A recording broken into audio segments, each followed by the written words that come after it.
Bismillahirrahmanirrahim. Assalamualaikum warahmatullahi wabarakatuh. Alhamdulillahi rabbil alamin. Assalatu wassalamu ala ashrafil anbiya'i wal mursalin nabiyyina Muhammadin wa ala alihi wa sahbihi ajma'in. Allahumma la sahla illa ma ja'altahu sahla wa anta taj'alul hazana idza syi'ta sahla. Allahumma anfa'na bima 'allamtana wa 'allimna ma yanfa'una wa zidna ilman wa amala. Allahumma arinal haqqa haqqan warzuqna ittiba'ah wa arinal batila batila warzuqna tinabah. Allahumma inna nas'aluka ilman nafi'an wa rizqan tayyiban wa amalan mutaqabbala.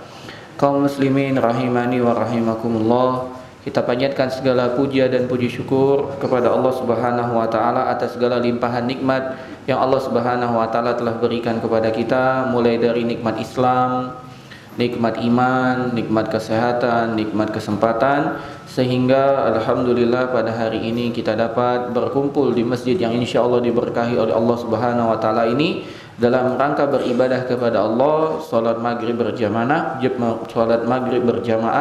sampai menunggu waktu salat isya berjamaah, dan diantaranya kita isi dengan beribadah berupa menuntut ilmu agama. Semoga Allah Subhanahu wa taala lipat gandakan pahala kita duduk menunggu waktu salat, pahala kita melaksanakan salat berjamaah. Semoga pahala salat sunnah dan pahala menuntut ilmu syar'i dilipat gandakan oleh Allah Subhanahu wa taala dan menjadi timbangan amal kebaikan kita di hari kiamat kelak. Para jamaah sekalian rahimani wa rahimakumullah, salawat beriringkan salam juga kita panjatkan kepada Nabi kita, Nabi besar Nabi Muhammad sallallahu alaihi wasallam. Semoga salawat dan salam juga tercurah limpahkan kepada keluarga, sahabat dan para pengikutnya yang mengikuti beliau dengan baik sampai hari kiamat. Alhamdulillah, insyaallah pada malam hari ini kita akan melanjutkan pembahasan kita dari kitab adab, diambil dari kitab Minhajul Muslim, yang mana pada malam hari ini kita telah sampai pada adab bermajelis. Adab bermajelis. Apa itu majelis? Majelis itu yaitu duduk, ya. Duduk, ya, seperti ini kita bermajelis, duduk. Ya. Ada majelis ilmu, ada majelis yang mubah, ya. Ada juga majelis yang haram. Jadi majelis banyak. Tapi ketika kita mengatakan majelis, maka identik sekali dengan majelis ilmu. Dahulu ketika Umar Ibnul Khattab, ya, melewati saudaranya atau melewati para sahabat yang lain, maka beliau pun mengatakan, halumma nazdadu imanana. Ayo kita berkumpul, duduk sebentar, kita tambah keimanan kita. Kemudian Nabi SAW juga bersabda, idza marartum biriyadil jannah farta'u. Kalau kalian melewati taman dari taman-taman surga, hendaklah kalian gabung duduk bermajelis di sana. Maka para sahabat pun bertanya, mahi riyadul jannah? Apa yang dimaksud dengan taman-taman surga tersebut ya Rasulullah? Hilakuz zikir. Kata Nabi, halaqah zikir, yaitu halaqah ilmu, majelis ilmu. Maka majelis ada banyak, namun majelis yang bila kita sebut majelis maka identik dengan majelis ilmu. Nah, alhamdulillah yang kita akan pelajari ini merupakan usaha kita untuk betul-betul menjadi pengikut Nabi Muhammad SAW. Kita belajar adab ini bukan hanya sekedar adab, bukan hanya sekedar belajar, bukan hanya sekedar menambah wawasan, namun kita belajar ini sebagai bukti cinta kita kepada Nabi kita, Nabi besar Nabi Muhammad SAW. Bayangkan kalau kita mengaku mencintai beliau tapi kita tidak mengikuti tuntunan beliau dalam segala aspek kehidupan, maka cinta yang kita sebut adalah cinta palsu. Bagaimana cara membuktikan cinta kita adalah cinta sejati? Adalah dengan kita mengikuti segala aspek kehidupan beliau, termasuk dalam bermajelis. Dalam bermajelis. Jamaah sekalian rahimani wa rahimakumullah, ketika kita berbicara tentang adab majelis, maka kita sedang berusaha bagaimana duduknya kita memperoleh pahala di sisi Allah Subhanahu wa taala. Karena waktu kita atau umur kita akan terus berjalan, ya. Umur kita nggak bisa di-pause. Wah, ana mau istirahat dulu, berhenti, nggak bisa. Maka hitungan detik demi detik kehidupan kita akan terus berjalan. Orang yang cerdas adalah orang yang mempersiapkan bekal akhirat. Kata Nabi Muhammad sallallahu alaihi wasallam, al-kaisu. Nabi ditanya, "Ya Rasulullah, siapa orang yang cerdas?" Kata beliau sallallahu alaihi wasallam, al-kaisu man dana nafsahu wa amila lima ba'dal maut. Orang yang cerdas itu sejatinya bukan orang yang dapat S1, S2, S3, profesor, bukan. Bukan orang yang ahli dalam membuat bangunan, bukan orang yang ahli dalam membuat aplikasi, bukan orang yang ahli dalam membuat software, bukan. Bukan ahli dalam membuat laptop, kamera, bukan. Orang yang pintar itu adalah orang mandana nafsahu wa amila lima ba'dal maut. Orang yang mendekatkan dirinya kepada Allah Subhanahu wa taala dan beramal untuk bekal akhirat. Ini orang yang cerdas. Maka bagaimana kita menjadikan duduknya kita dimanapun kita duduk, baik majelis ilmu ataupun majelis yang mubah, majelis yang boleh, ya, atau majelis yang lain, itu memperoleh pahala di sisi Allah Subhanahu wa taala. Maka pada malam hari inilah kita akan belajar bagaimana majelisnya kita bernilai pahala di sisi Allah Subhanahu wa taala. Di antara adab majelis yang pertama, hendaklah ketika kita bermajelis atau ketika kita datang menuju suatu majelis, kita mengucapkan salam. Mengucapkan salam. Contoh, ini kan sudah dimulai majelisnya. Kalau ada salah seorang di antara kita masuk, salam, tidak jadi masalah. Assalamualaikum. Maka kita jawab, yang duduk semua menjawab, Waalaikumsalam warahmatullahi wabarakatuh. Jadi yang pertama adalah mengucapkan salam. Dan telah kita pelajari kemarin, bagaimana adab salam adalah hendaklah yang sedikit memberikan salam kepada yang banyak. Hendaklah yang berdiri memberikan salam kepada yang duduk. Jadi yang masuk kita mengucapkan salam. Dan tingkatan salam ada 3. Assalamualaikum kita dapat 10 pahala. Assalamualaikum warahmatullahi kita dapat 20 pahala. Assalamualaikum warahmatullahi wabarakatuh kita mendapat 30 pahala. Ini yang pertama. Yang kedua, hendaklah apabila kita datang, hendaklah kita duduk di tempat yang paling belakang. Contoh seperti ini. Kan sudah ada majelisnya. Jangan yang di belakang tiba-tiba duduk di depan. Tidak. Jadi sesuai urutan. Kalau kita datang pertama, ya duduk paling depan. Datang berikutnya setelahnya. Sampai kalau kita datang yang terakhir, maka ngambil tempat duduk yang paling belakang yang kita dapati. Ya, makanya adab majelis itu yang datang duluan di depan, jangan di belakang.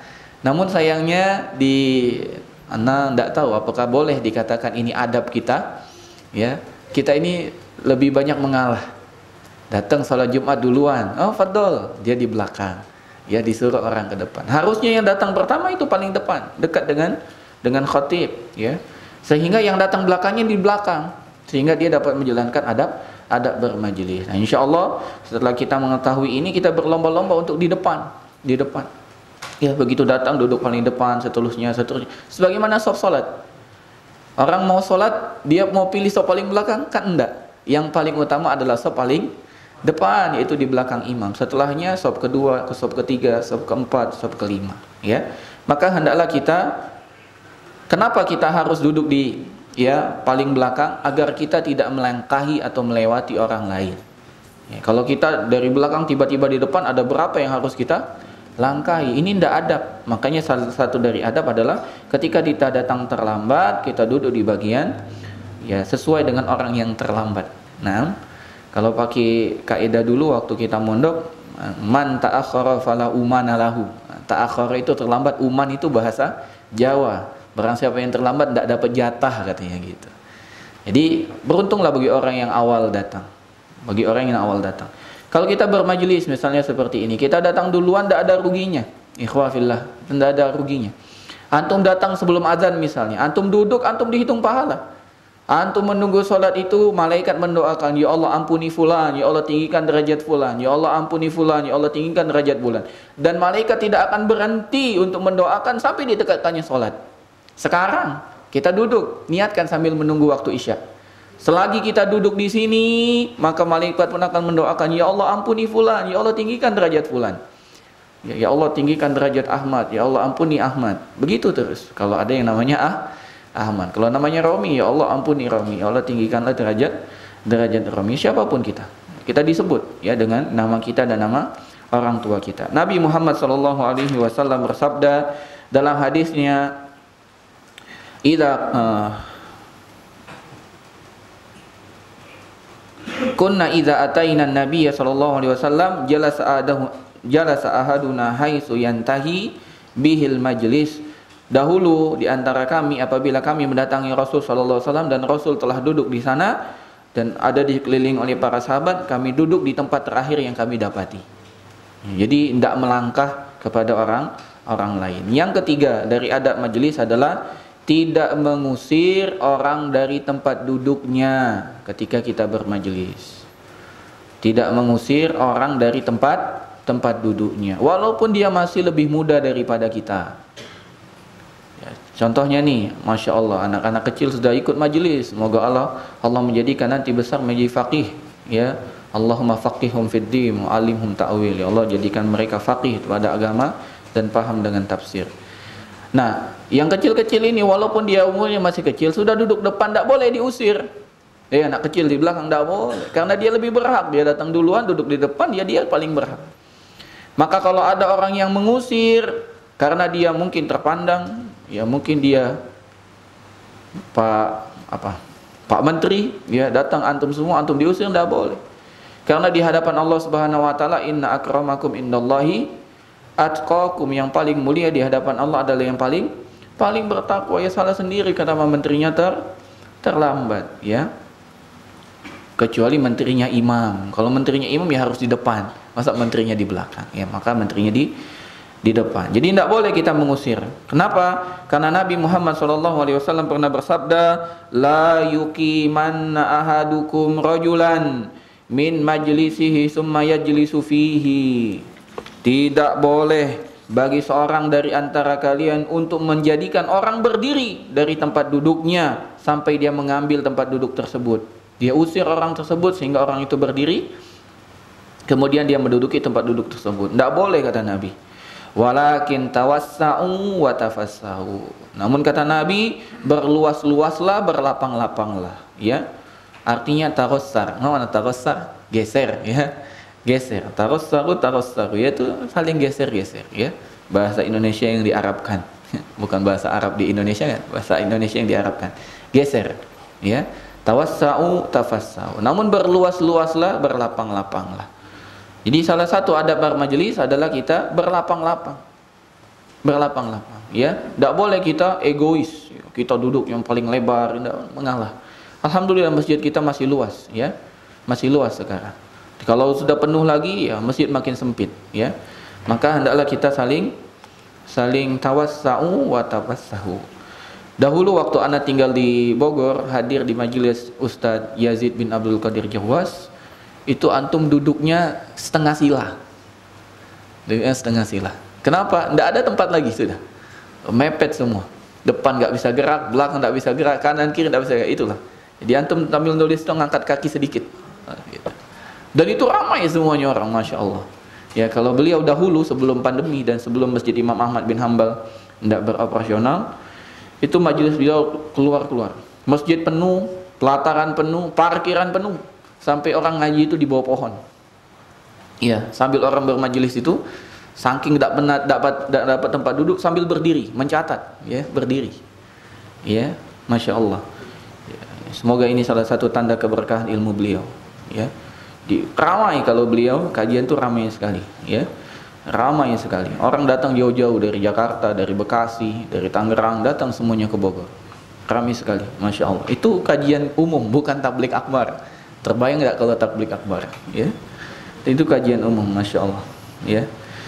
Itu yang ketiga. Yang keempat, hendaklah kita tidak duduk di antara dua orang yang telah duduk. Hendaklah kita tidak duduk di antara dua orang yang telah duduk. Kenapa? Karena ini adab, tidak boleh kita. Contohnya, Aldi duduk dengan Romi. Tiba-tiba ada orang yang datang duduk di tengah-tengahnya. Tidak boleh, kecuali sudah minta izin. Kecuali setelah minta izin. Tidak boleh duduk di antara dua orang yang telah duduk kecuali setelah meminta izin darinya. Dalilnya kata Nabi Muhammad SAW, la yahillu lirajulin ayyufarriqa bainal isnaini illa biiznihima. Tidak boleh ada orang ya memisahkan antara dua orang yang telah duduk, artinya dia duduk di antara keduanya, kecuali setelah mendapatkan izin dari keduanya. Subhanallah, adab dalam agama Islam betul-betul diatur. Duduk saja diatur. Kenapa? Karena ini menutup pintu jangan sampai kita terjadi perselisihan. Karena kita ini disuruh bersaudara, kita ini disuruh saling baik-baikan, tidak boleh saling musuh-musuhan. Nah, kalau tiba-tiba orang duduk ya tanpa izin, la salam wala kalam, tiba-tiba duduk, kira-kira ada rasa dongkol enggak? Ini orang siapa sih datang-datang duduk, salam enggak, salam apa, izin enggak? Maka dalam agama kita diajarkan untuk kita minta izin terlebih dahulu. Boleh enggak? Kalau katanya boleh, tafadhol, kita duduk. Kalau katanya afwan enggak boleh, sudah. Tidak boleh kita ada rasa dongkol karena kita datang terlambat. Maka yang duduk di antara keduanya hendaklah tawassa'u wa tafassahu, saling berluas-luas, saling berlapang-lapang. Tapi bagi yang mau datang hendaklah dia minta izin. Jadi tidak boleh kita karena kita telah mempelajari ilmu ini, karena ente tahu harus berluas-luas, harus berlapang-lapang, tidak usah ngomong lah, langsung duduk, tidak boleh. Ya, demikian juga yang telah duduk. Ente memang tidak dengar dalilnya, tidak boleh memisahkan antara keduanya, tidak boleh. Tawassa'u wa tafassahu. Jadi dalil itu jangan dipakai untuk memusuhi. Dalil itu untuk menasihati diri kita. Contoh dalil yang jangan sampai salah penggunaan. Allah Subhanahu wa taala berfirman di dalam surat Al-Insan tentang sedekah, Pak. Tentang sedekah. Allah Subhanahu wa taala berfirman, "La nuridu minkum jazaan wala syukura." Kami bersedekah itu memberi dia makan, memberi dia harta, memberi bantuan kepadanya. Kami hanya mengharapkan liwajhillah, mengharapkan wajah Allah, balasan dari Allah. Kami tidak menginginkan balasan atau sekedar ucapan terima kasih. Bagi yang nyumbang, bagi yang beri, tidak boleh dia meminta dalam hatinya, ente kok tidak terima kasih. Salah satu hal yang keliru setelah memberikan, bilang doakan saya ya, ini mengurangi. Kita kasih saja, sudah, tidak usah ngomong apa-apa. Tapi bagi yang kasih, kata Nabi Muhammad SAW, idza sana'a ahadukum ilaikum ma'rufan fakafi'uhu. Kalau ada orang memberikan kebaikan kepada antum, maka hendaklah membalas. Dalilnya jangan salah pakai. Orang yang membeli pakai dalil yang ini, barang siapa yang memberikan kebaikan kepadamu hendaklah memberi balasan, berarti dia ngarep balasan, salah. Karena dalil ini untuk orang yang menerima kebaikan. Orang yang menerima kebaikan harus membalas. Kata Nabi SAW, fa illam tajid ma tukafi'unahu, kalau kalian tidak mendapati apa yang engkau dapat memberikan sebagai balasan, fad'u lahu, maka doakan dia. Jadi otomatis, Pak, kalau orang itu memberikan kepada kita kebaikan tanpa dia minta, kita harus mendoakan. Itu otomatis. Makanya kita harus saling memahami, jangan salah dalam penerapan dalil. Ya, dalil yang harusnya untuk yang memberi dipakai untuk yang menerima. Kita diterima dapat sedekah misalnya, kita dapat hadiah, udah tidak usah didoakan. Kata Allah kan dia hanya mengharapkan wajah Allah, tidak usah dibalas, nggak usah diterima kasih. Nah ini salah. Tapi bagi orang yang memberi jangan pakai dalil yang satunya, balas, inti udah kasih, tidak ada balasan, terima kasih tidak ada. Nah tidak boleh. Harus betul-betul liwajihillah, hanya mengharapkan wajah Allah Subhanahu wa ta'ala. Bahkan kita harus mendoakan sampai kita betul-betul yakin doa tersebut cukup untuk membalas kebaikan yang telah dia lakukan. Salah satu doa yang harus kita atau yang semestinya kita doakan, jazakallahu khairan. Ini doa yang luar biasa. Jazaka, semoga Allah, jazakallahu, semoga Allah membalasmu khairan, dengan yang lebih baik lagi. Antum misalnya dikasih laptop, ya, kalau bisa balas.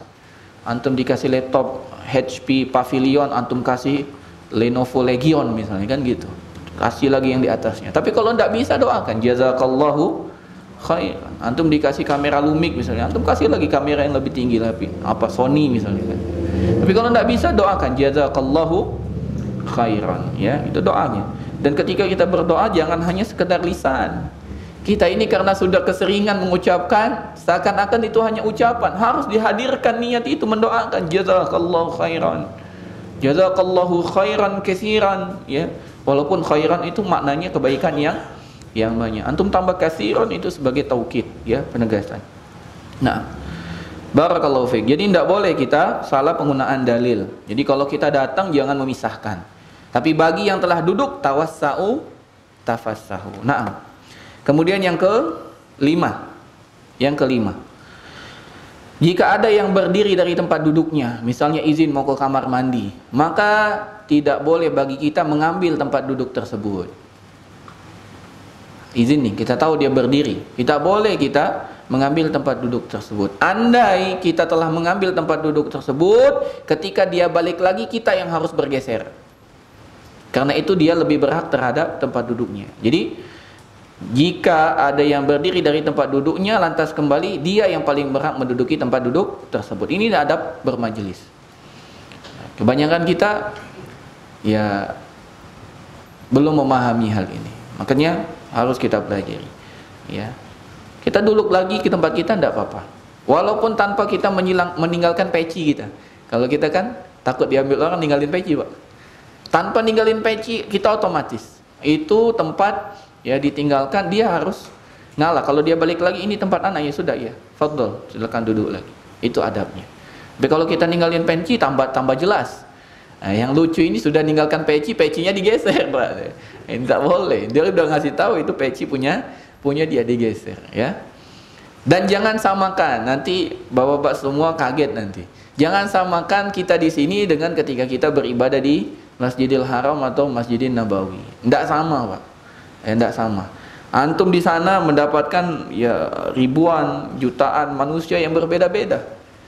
Katanya adab bermajelis begini, tidak boleh menyelah antara dua orang yang sedang duduk di sana. Gimana antum mengasih tahu? Orang macam-macam, ada yang paham, ada yang tidak paham. Ya tiba-tiba antum sudah duduk, ya paha antum diduduki orang, ya sudah bersabar aja. Antum sudah duduk seperti ini, dia langsung duduk, kena paha antum, ya sudah. Ya mengalah saja. Antum sudah duduk, geser-geser, didorong-dorong, ya. Ya sudah, bersabar saja. Makanya bagi orang yang mau melaksanakan ibadah haji atau umrah, hendaklah betul-betul menyiapkan dirinya. Bukan hanya menyiapkan uang, bukan hanya menyiapkan fisik, tapi juga menyiapkan mental. Mental penting. Jangan-jangan kita ketika di sana kerjanya mengumpat. Oh, orang itu bau, orang itu jelek, orang itu. Makanya Allah mengatakan, kalau kita haji, fala rafasa wala fusuqa wala jidala fil hajj. Tidak boleh kita berkata kotor, ya, yang berbau-bau mesum, tidak boleh. Tidak boleh mengatakan perkataan-perkataan fasik, ya, tidak boleh kita berdebat. Dan itu tantangannya paling besar. Banyak hal yang menyebabkan kita ingin berdebat, ya. Masalah tempat duduk aja, antum sudah taruh sejadah antum, tiba-tiba sejadah antum udah di ujung, nah ya sudah, bersabar saja, ya. Mending sejadah antum masih nemu di ujung, antum cari tidak ada lagi sejadah antum hilang, ya bersabar. Itulah tantangan kita dalam melaksanakan ibadah di tanah suci, ya, Makkah maupun Madinah. Kemudian yang keenam, kalau seandainya majelisnya bentuknya lingkaran, karena disebut halakoh karena melingkar. Kalau kita sekarang kan enggak melingkar, setengah lingkaran. Kalau lingkaran kan sampai, maka kita dilarang duduk di tengah-tengah halakoh, di tengah-tengah majelis. Kalau majelisnya lingkaran. Contoh kita kan biasanya habis kajian ada duduk-duduk, ya, makan-makan, dihidangkan makanan. Nah, itu dilarang kita duduk di tengah-tengah, itu tidak boleh.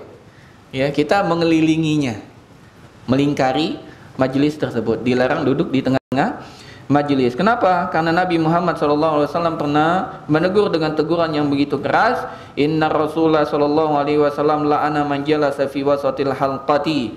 Sesungguhnya Rasul SAW pernah melaknat orang yang duduk di tengah-tengah halakoh. Ini tidak boleh, ya.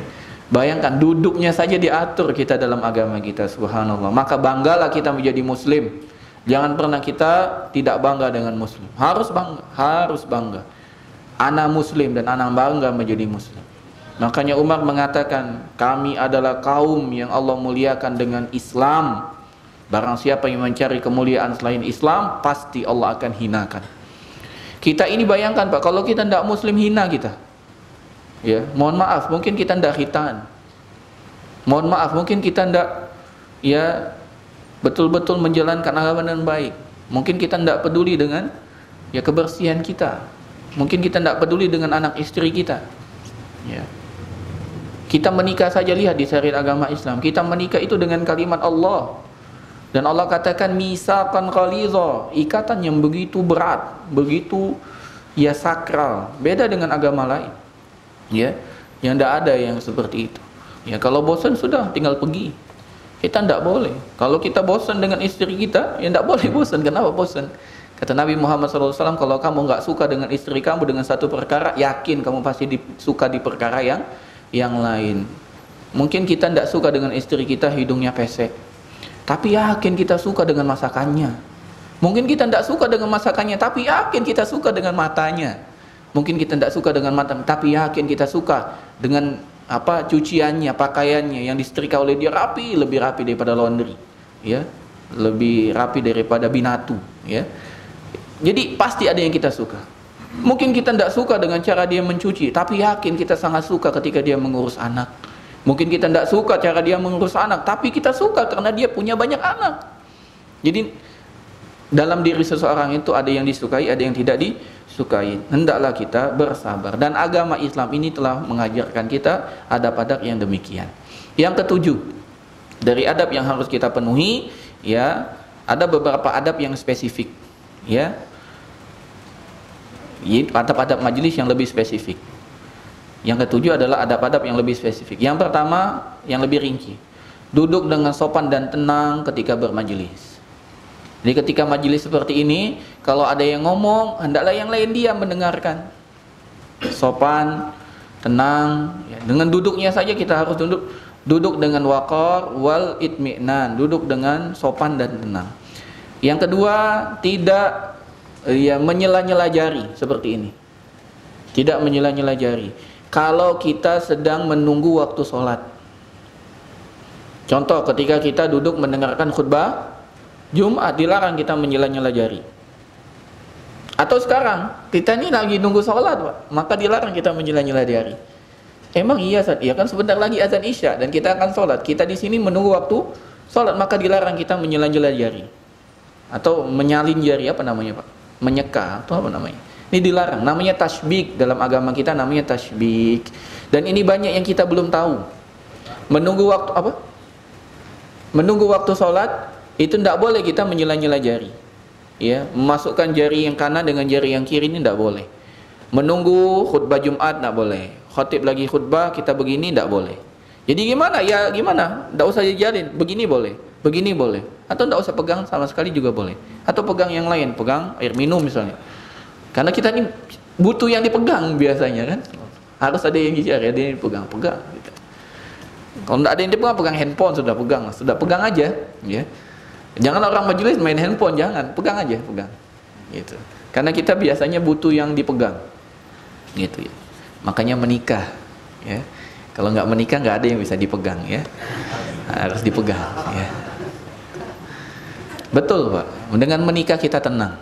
Ya, kalau kita tidak menikah, siapa yang mau kita pegang, ya? Kita berjalan nggak ada yang digandeng tuh nggak enak, Pak.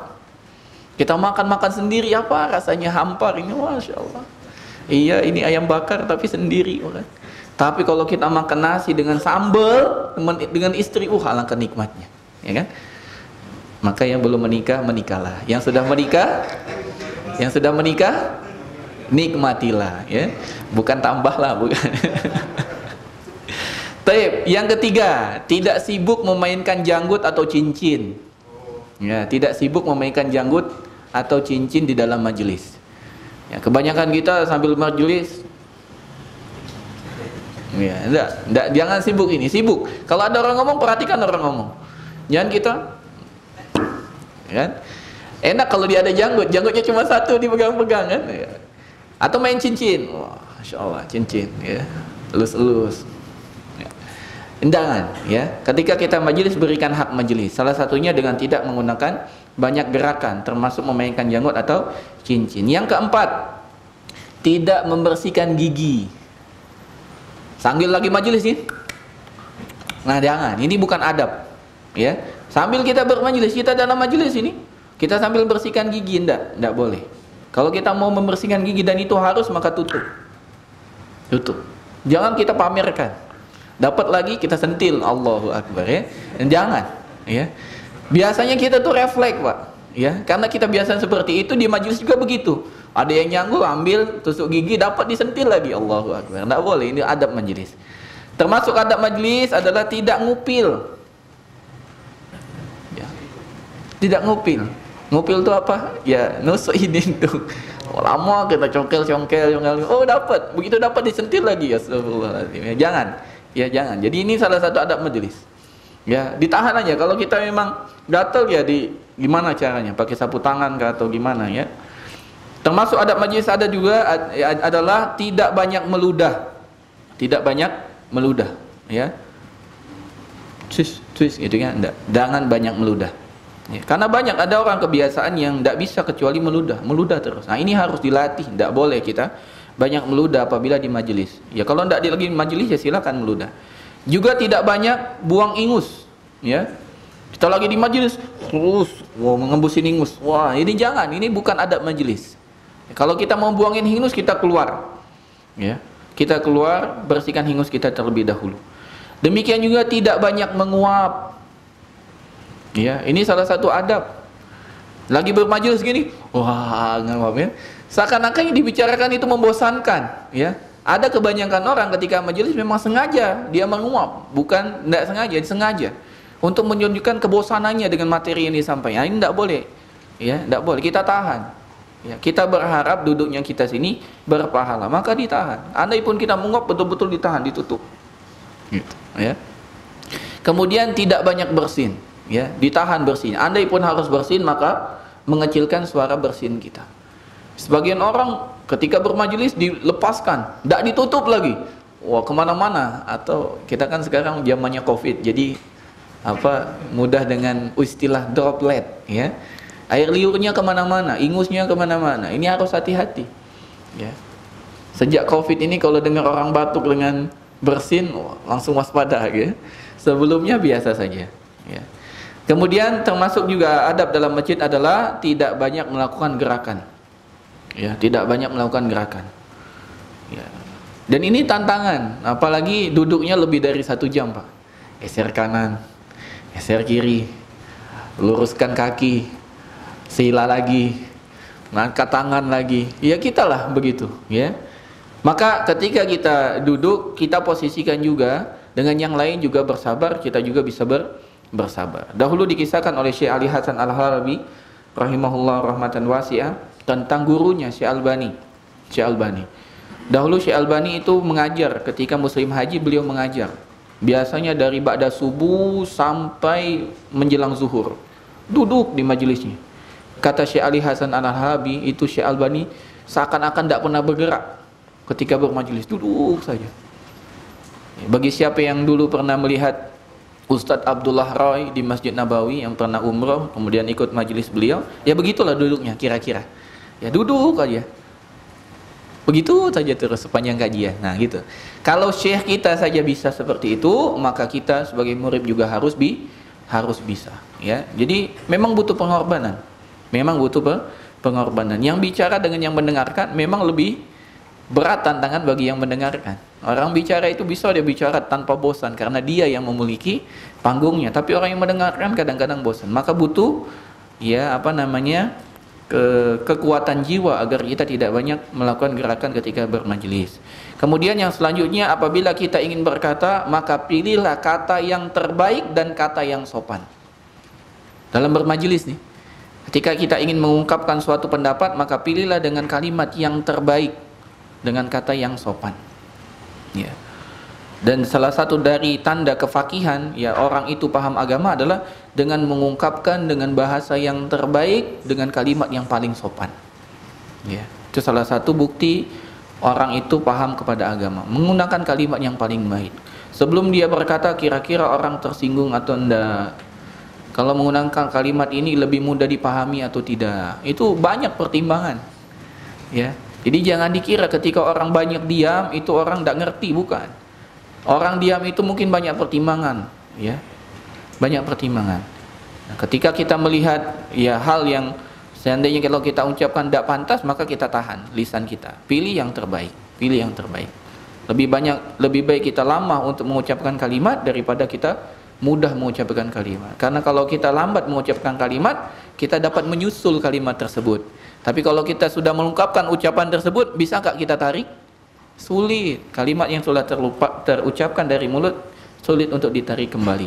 Selanjutnya kalau berkata dalam majelis, hendaklah dengan berkata yang benar, ya. Jangan banyak menipu. Sebagian kita apa? Karena ingin membuat orang-orang tertawa, maka kita banyak bohong dalam bermajelis. Tidak boleh. Kalau kita ingin mengucapkan sesuatu, ucapkanlah kalimat yang benar, ya. Dan catatan, kalau kita dalam majelis hendaklah jangan banyak bicara. Lebih baik banyak mendengar daripada banyak bicara. Karena memang itu takdir yang Allah tetapkan untuk kita. Allah ciptakan 2 telinga dan Allah hanya ciptakan 1 mulut. Seakan-akan Allah memberikan isyarat kepada kita, wahai manusia, jadilah pendengar yang baik. Dan betapa sulitnya kita menjadi pendengar yang baik. Kalau tidak percaya, pulang ke rumah, coba menjadi pendengar istri. Oh, itu capek itu. Sudahlah deh, dah pening pala, nah kan gitu.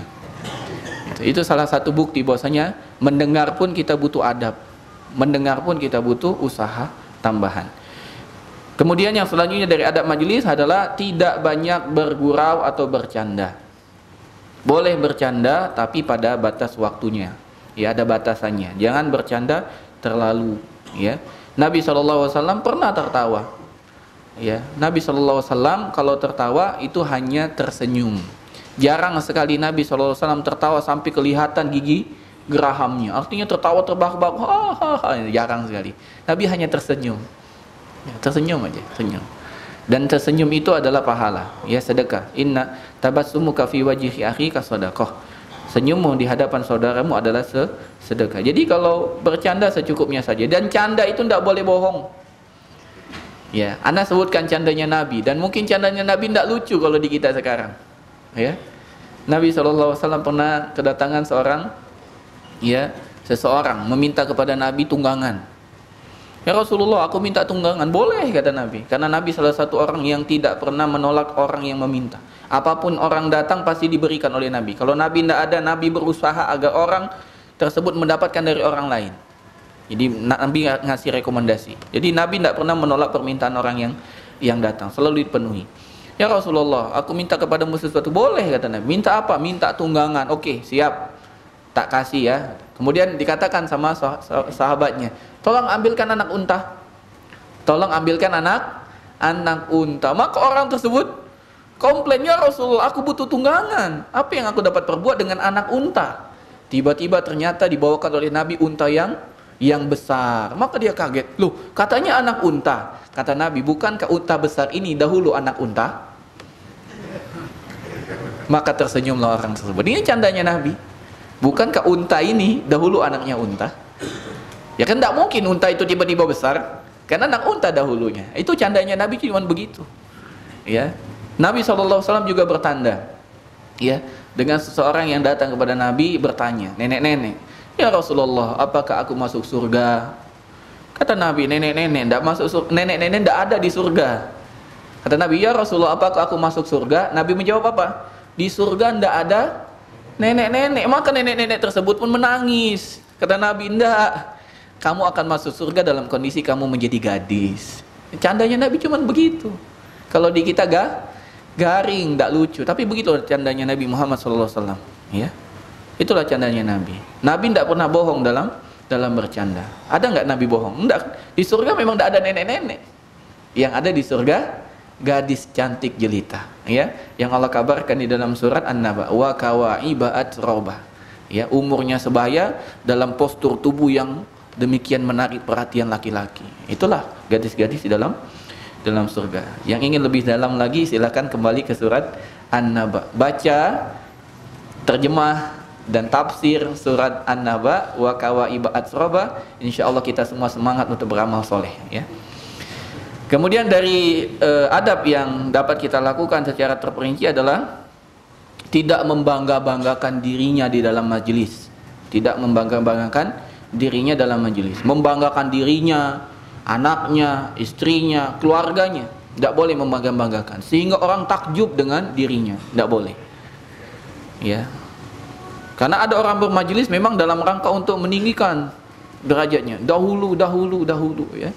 Itu tetangga anak, wah, tetangga aja jadi bahan takjub, ya, padahal cuma tetangga, ya. Nah, ini ditinggalkan. Andai kalau kita ingin berkisah tanpa menyebutkan siapa orang tersebut. Dahulu Anda pernah melihat ada seseorang baik sekali seperti itu. Ya. Dahulu Anda pernah mengenal ada seseorang yang begini, padahal orang itu ya dia sendiri. Ya kan? Dahulu ada ustadz ya. Semoga Allah menjaga beliau, mengisahkan. Dan kisah ini terlalu privasi.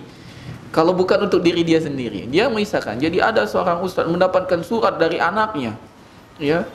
Anaknya mondok di pondok, nitip surat dengan ibunya. Bu, nitip surat untuk ayah. Pas dibaca, bu, tolong doakan agar aku seperti ayah, dapat kuliah di Madinah seperti ini. Lantas tiba-tiba ustadz yang mengatakan itu menangis. Gimana kalau kita tidak menyangka bahwasanya itu surat untuk beliau? Ya, tapi beliau mengungkapkan dengan ada seorang ustadz mendapatkan surat dari anaknya. Ya. Dan surat-suratan bagi orang tua yang anaknya di pondok, surat-suratan itu menjadi hal yang spesial, Pak. Ya, jadi hal yang spesial. Dapat surat dari anak itu jadi hal yang spesial. Ya, kalau ingin mendapatkan surat, ya masukkan anak ke pondok biar tahu rasanya dapat surat dari anak. Nah, selanjutnya dalam majelis juga kalau ada orang bicara, hendaklah kita fokus mendengarkan pembicaraannya. Nih, kalau kita bermajelis ganti-gantian. Kalau ada yang bicara kita dengarkan. Salah satu bukti kita mendengarkannya adalah tidak memotong pembicaraannya atau meminta mengulangi. Karena apa? Karena kalau kita meminta mengulangi berarti tadi kita ndak fokus. Ya. Selesaikan dulu dia bicara, sudah. Kalau kita ada yang belum jelas baru kita tanyakan. Ya. Jangan ketika dia bicara kita bicara juga, ketika dia selesai ulangi. Ah, ini bukan adab.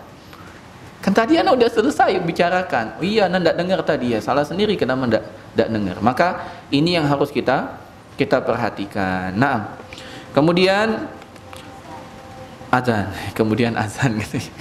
Tapi kita melakukan hal ini semua, adab-adab ini semua, ikhwan fiddin rahimani wa rahimakumullah, ada dua niat yang harus kita niatkan dalam hati kita.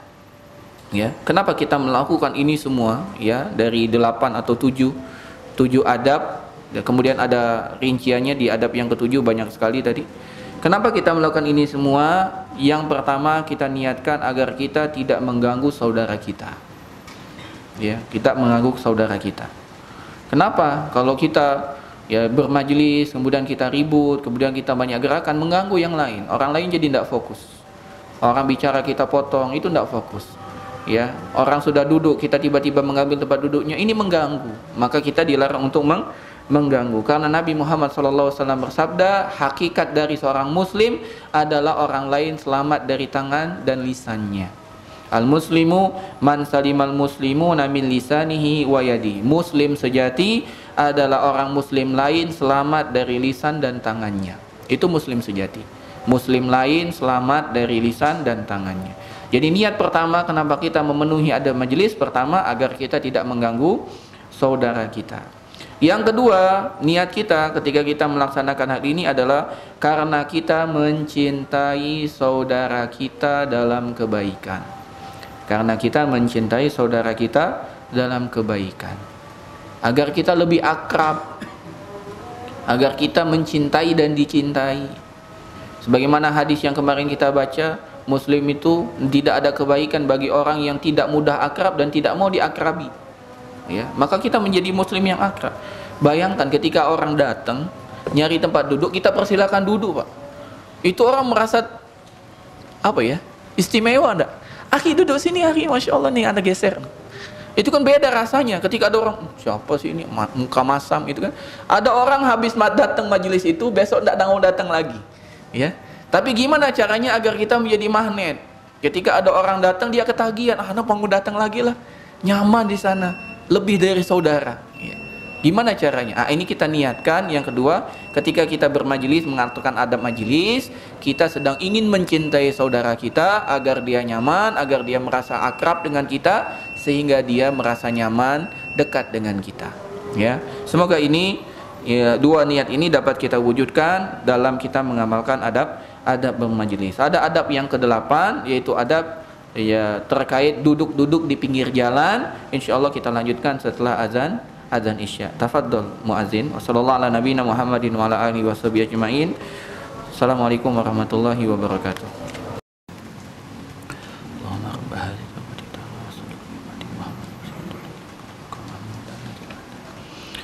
Baik, bismillah, alhamdulillah, salatu wassalamu ala rasulillah wa ala alihi wa sahbihi wa mawala wa la hawla wa la quwata illa billah.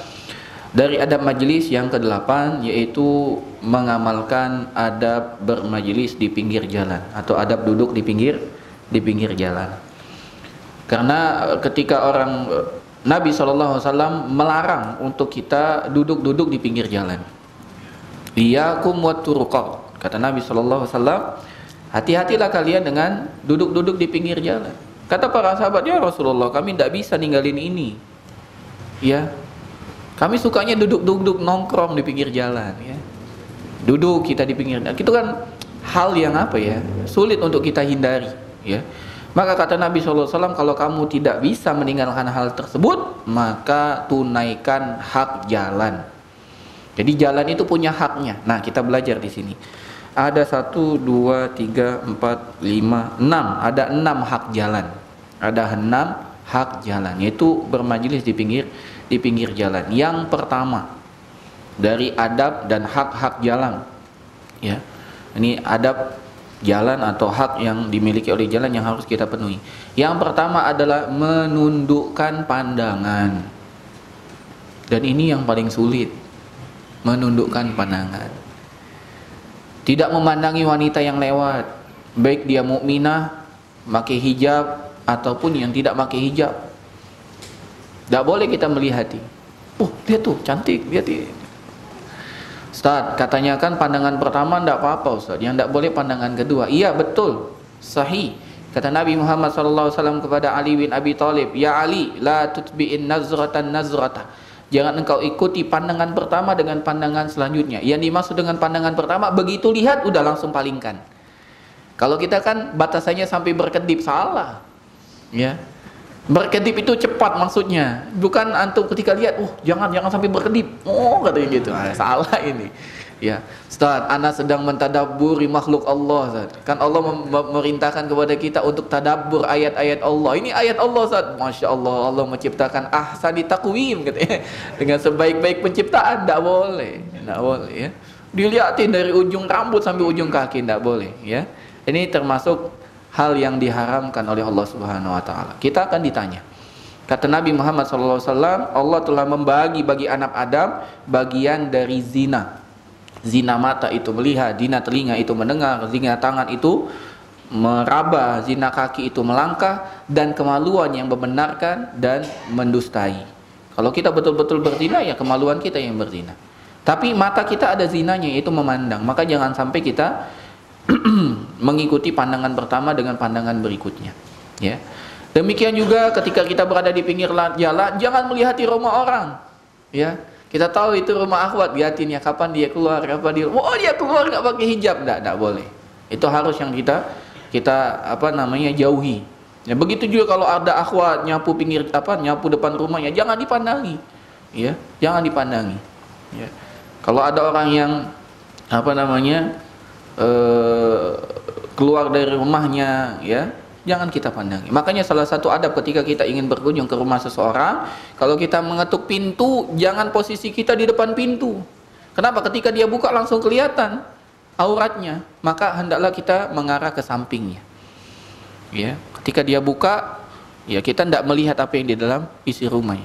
Karena biasanya kalau orang diketok kan kaget, belum siap di dalamnya. Mungkin ada hal yang tidak enak untuk dilihat, maka salah satu adab. Termasuk juga menahan pandangan adalah jangan sampai kita memandangi orang dengan rasa hasad, dengki, dan marah. Tunjukkanlah wajah yang gembira, yang riang. Dengan itu kita dapat pahala. Kebanyakan orang pasang wajah bengis. Ya tidak tahu kenapa pasang wajah bengis. Mungkin karena orang ingin dia dihormati oleh orang. Tidak. Orang yang wajahnya bengis malah tidak dihormati, Pak. Tapi wajahnya girang, gembira, itu yang disukai oleh orang, Pak. Nih, Nabi SAW pernah ditegur oleh Allah, abasa wa tawalla. Kenapa wajahmu masam ya Muhammad, ya, dan engkau berpaling dari orang yang ingin bertanya kepadamu, yaitu Abdullah bin Umi Maktum. Nabi pernah ditegur oleh Allah, abasa wa tawalla. Barang siapa yang ingin tahu tentang kisahnya, hendaklah kembali melihat kepada surat Abasa. Yang kedua, dari hak yang harus kita penuhi di jalan adalah menahan gangguan dari orang-orang yang lewat di jalan. Menahan gangguan, baik dengan lisan ataupun dengan tangan. Karena biasanya kalau kita di pinggir jalan, kita tidak bisa tahan diri untuk mengucapkan keburukan orang. Melihat orang, mohon maaf, ada cacat, disebut cacatnya. Oh lihat pincang, oh lihat sumbing, oh lihat. Tidak boleh. Tidak tutup. Karena itu salah satu hak jalan. Ya. Bahkan banyak kita itu membuli. Oh lihat gitu. Tidak boleh. Jadi jangan jadikan olok-olok. Kenapa? Allah Subhanahu wa taala mengatakan jangan mengolok-olok, bisa jadi dia lebih baik daripada antum. Jangan mengolok-olok. Iya dia ada cacat, tapi dia lebih taat kepada Allah daripada antum. Siapa yang mengira? Dan betapa banyak orang yang Allah Subhanahu wa taala uji dengan kekurangan dalam fisiknya, Allah lebihkan dalam ketaatan. Banyak sekali. Maka jangan sampai kita merendahkan. Begitu juga jangan mengganggu dengan tangan. Ya. Kita nih tangan kita suka jahil, ambil batu lemparin orang. Ya. Dan ini banyak anak-anak, hati-hati, banyak. Misalnya suka duduk di pinggir kereta. Ya kalau di Jawa itu suka ngambil batu dilempari kereta. Ceder. Ada ekspresi tersendiri kalau dia melihat batunya itu nyamper ke kaca kereta. Tidak boleh. Itu hal mungkar, tidak boleh kita lakukan. Maka menahan diri. Termasuk juga tidak boleh malak itu apa? Majain apa? Nodong, ya. Ana dulu pernah digitukan ya. Nah masih kecil-kecil, masih SD kalau tidak salah atau SMP, jalan di sekitar IP International Plaza. Sekarang mall yang sudah ditinggalkan, anak jalan di sana, di seberangnya dekat maraton itu. Datang orang-orang, kakak-kakak itu kan, dipegang perut anak. Mana dompet katanya gitu. Nah ini tidak boleh ini. Ya tidak boleh. Ya atau dulu ada susunan kaleng semir. Masih ingat enggak kalau ada yang mau ke Palembang itu susunan semir. Itu deretan dari Masjid Agung sampai ke IP itu. Nah, kalau kita senggol jatuh kan? Nah, kita ketika jongkok diambil dompet kita.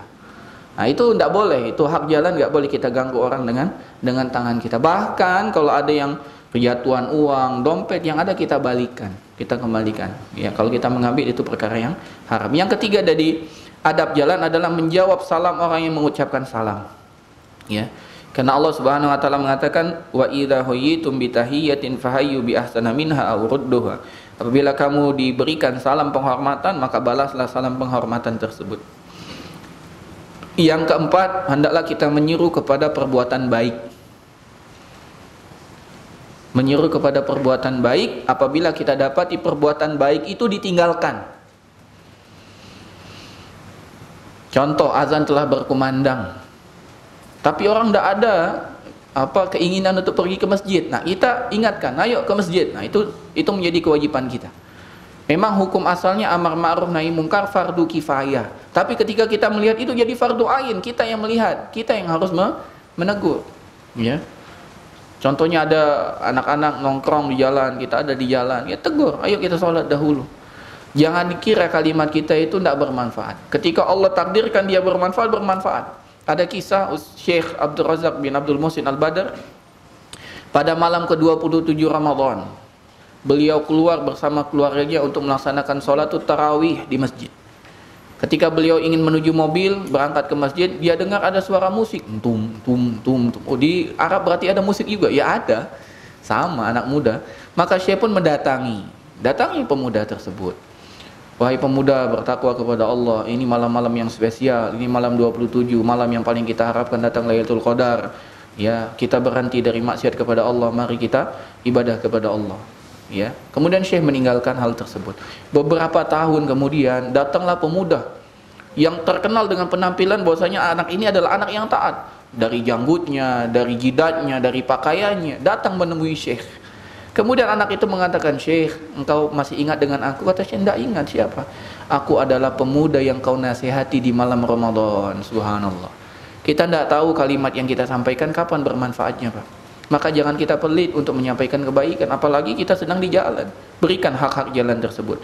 Termasuk juga ketika azan berkumandang, ya, kita disyaratkan untuk menjawab azan. Maka ketika kita melihat ada orang yang tidak menjawab azan, kita ingatkan untuk menjawab azan. Pernah juga Syekh Abdul Razak juga berkisah dulu ketika dia masih muda ikut majelisnya Syekh bin Baz. Ya, rahimahullah rahmatan wasi'ah. Jadi ketika majelis, orang banyak bertanya kepada Syekh bin Baz. Tiba-tiba orang bubar. meninggalkan Syekh bin Baz. Maka Syekh Abdul Razak pun datang untuk bertanya. Syekh mau bertanya. Syekh langsung mengatakan, Ismail azan, Ismail azan, dengarkan azan, dengarkan azan. Syekh nggak ngerti, maksudnya Ismail azan, Ismail azan, dengarkan azan, dengarkan azan. Maka Syekh Abdul Razak baru paham, oh ternyata kenapa orang semua bubar, karena Syekh menyuruh semuanya mendengarkan azan dan menjawab azan. Tadi azan berkumandang, kita menjawab Allahu Akbar, kita jawab Allahu Akbar, Allahu Akbar. Sampai la ilaha illallah, kita jawab la ilaha illallah. Kemudian kita berdoa. Ya, kemudian Syekh Abdul Razak dalam kitabnya, kitab doa dan zikir, beliau mengatakan salah satu waktu yang paling mustajab untuk berdoa adalah setelah azan. Bagaimana caranya? Dengan kita menjawab semua lafaz azan. Setelah menjawab, kita berdoa. Jadi syaratnya adalah menjawab lafaz azan. Tapi kalau kita tidak menjawab, yaitu tidak jadi afdol, tidak jadi utama untuk berdoa di sana. Maka hendaklah kita mendengar azan, menjawab azan, kemudian setelah itu kita berdoa. Doa yang terkenal, Allahumma rabba hadhihi da'wati tammah. Tapi kita boleh menambah dengan doa yang lain yang kita sukai dari doa-doa yang kita ingin panjatkan. Yang ke-5, melarang orang dari perbuatan mungkar. Melarang orang dari perbuatan mungkar. Tadi amar ma'ruf, sekarang nahi mungkar. Nahi mungkar itu hukumnya fardu kifayah. Tapi kalau kemungkaran ada di depan kita, kita menjadi fardu ain. Tingkatannya ada 3. Pertama, kalau kita punya kuasa, maka kita rubah dengan tangan. Punya kuasa maksudnya apa? Contohnya kita ayah melihat kemungkaran pada istri dan anak, kita rubah dengan tangan. Ya, anak kita nonton yang musik-musik, ya kita matikan TV, tek, sudah. Kita punya kuasa. Ya, anak kita keluar tidak pakai jilbab, langsung diambil tangannya, pakaikan jilbab baru keluar. Itu kita punya kuasa. Ya, Pak RT misalnya, ada yang kumpul kebo, Pak RT datang, ketok, keluarkan orangnya. Karena kita Pak RT. Tapi kalau rakyat biasa ngeluarkan orang tidak bisa. Atau kita yang punya kos-kosan, kita punya kuasa. Ente keluar, ya, ente bilang ente belum nikah, tapi kenapa ada perempuan, ya, keluarkan, gitu. Jadi yang pertama, kalau kita punya kekuasaan, kita rubah dengan tangan. Tapi kalau kita tidak punya kekuasaan, maka dengan lisan, dengan omongan, bertakwa kepada Allah. Antum bukan mahram, tinggalkan, tidak boleh, haram ini. Ya, ucapkan, ayo, kenapa antum minum khamr, tinggalkan ini. Dan nahi mungkar lebih berat daripada amar ma'ruf. Dan kita semua merasakan itu. Melarang dari kemungkaran jauh lebih berat daripada memerintahkan kepada kebajikan. Mengajak sholat lebih ringan daripada melarang orang mabuk-mabukan. Ya. Maka ini kita harus berusaha. Tapi kalau kita tetap tidak kuat dengan lisan, maka hendaklah mengingkari dengan hati. Dan tanda kita mengingkari dengan hati, kita meninggalkan. Anda mengingkari dengan hati, tapi duduk di sana. Anda ingkar dengan organ tunggal, orkes. Anak ingkar, ini semua maksiat kepada Allah, tapi duduk di sana, ya sama aja. Itu tidak ingkar namanya, setuju. Karena tanda setuju kita duduk di tempat tersebut. Yang terakhir dari hak jalan adalah kita menunjuki orang yang tersesat, orang yang bertanya jalan. Ini hak jalan. Menunjuki orang yang tersesat, ya, menunjuki orang jalan yang benar. Mas mau nanya, Telkom di mana? Ya, kasih tahu jalannya. Lurus belok kanan, ya, atau belok kiri, belok tengah, ada belok tengah. Di bundaran ambil kanan, gitu ya. Kalau di Jawa biasanya pakai arah mata angin, ya. Sebelah timur, Mas, sebelah selatan, sebelah tenggara. Waduh. Ya, Anda di Jawa enggak tahu. Itu di baratnya masjid. Barat masjid, mana barat, mana timur enggak tahu Anda, ya. Ya. Sampai sekarang hal yang paling Anda enggak bisa tahu di Jawa itu adalah mata angin. Ya. Mas boleh tanya rumah PRT di mana? Timur masjid, Mas. Timur masjid. Kiblatnya mana? Itu hal paling sulit. Nah, kalau kita sekarang kan di sini depan, belakang, kanan, kiri. Jadi kita menunjukkan jalannya. Nah, anak muda sekarang banyak usil. Jangankan menunjukkan jalan yang benar, pelang arah pun dirubah. Arah pendopo ditulis arah Batu Raja. Ini ya, jangan sampai, ya. Ini semua kezaliman, tidak boleh. Kita salah satu kewajiban kita di jalan adalah hendaklah kita menunjukkan jalan orang yang bertanya jalan, atau menunjukkan jalan orang yang tersesat. Termasuk duduk di pinggir jalan adalah kita duduk di depan rumah, di pinggir jalan. Kita duduk di depan toko, di warung, di taman, ya, di tugu-tugu. Kalau kita kan ada tugu kecil, tugu besar mana, Pak? Nggak ada ya. Nah, itu semua termasuk kita duduk di pinggir jalan ya. Di jalan apa ini namanya? Kalipatan ini, kita duduk di sana sambil beli cilok, beli apa, itu duduk di pinggir jalan ya. Termasuk makan mie itu juga pinggir jalan. Itu semua termasuk kita duduk di jalan yang kita harus memberikan hak-hak jalan yang kita sebutkan tadi. Ini beberapa yang dapat kita sampaikan. Yang terakhir, yang kesembilan, afwan. Yang kesembilan adalah hendaklah menutup majlis dengan berdoa kafaratul majlis. Menutup majlis dengan berdoa dengan kafaratul majlis. Dan ini baca otomatis sendiri Pak ya, tanpa diingatkan. Setelah kita bermajlis otomatis kita mengucapkan apa doanya?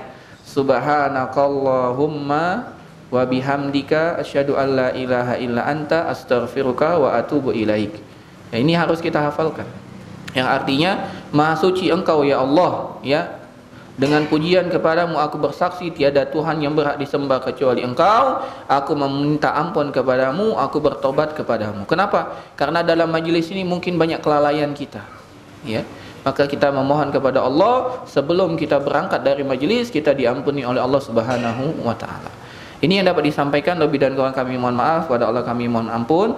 Kita tutup subhanakallahumma wa bihamdika asyhadu an la ilaha illa anta astaghfiruka wa atubu ilaik. Assalamualaikum warahmatullahi wabarakatuh. Kalau ada pertanyaan silakan. Fadhil.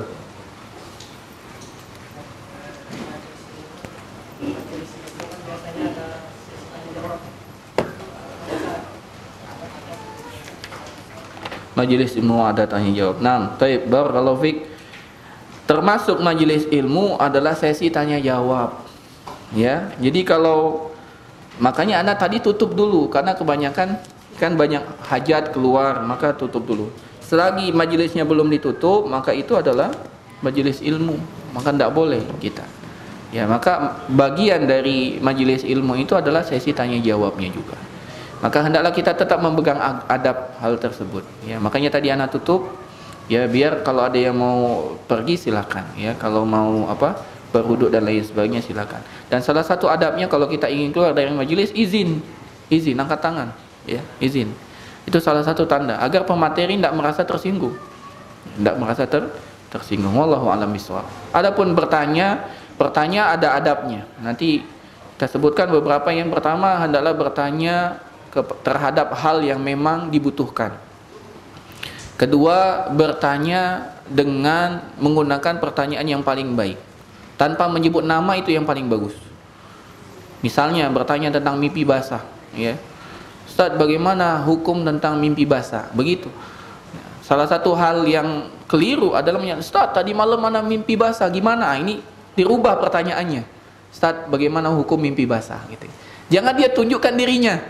Ustaz, ana tadi malam mimpi basah. Ini pertanyaannya kurang elok, ya. Begitu juga ketika dia menyebutkan dosa dan maksiat. Ustaz, tadi malam ana mencuri. Jangan sebutkan. Ustaz, bagaimana hukumnya orang yang mencuri? Bagaimana cara taubat? Cukup. Jadi tanpa menyebutkan nama. Kemudian yang ketiga, ya, ketika dia bertanya, hendaklah pertanyaan ini memang bermanfaat, ya. Memang bermanfaat. Jangan sampai dia bertanya hal yang enggak bermanfaat, ya. Ustaz, gimana hukumnya menyembelih hewan di Mars? Ya.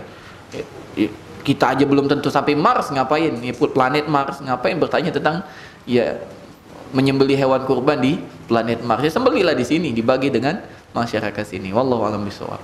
Ada lagi? Enggak ada? Baik, alhamdulillah. Kalau tidak ada, kita cukupkan. Barakallahu fikum. Semoga apa yang kita pelajari bermanfaat, dan semoga pada pertemuan berikutnya kita dapat mengamalkan adab-adab majelis ini, dan kita berharap ketika kita mengamalkannya kita mendapatkan ganjaran pahala dari Allah Subhanahu wa taala.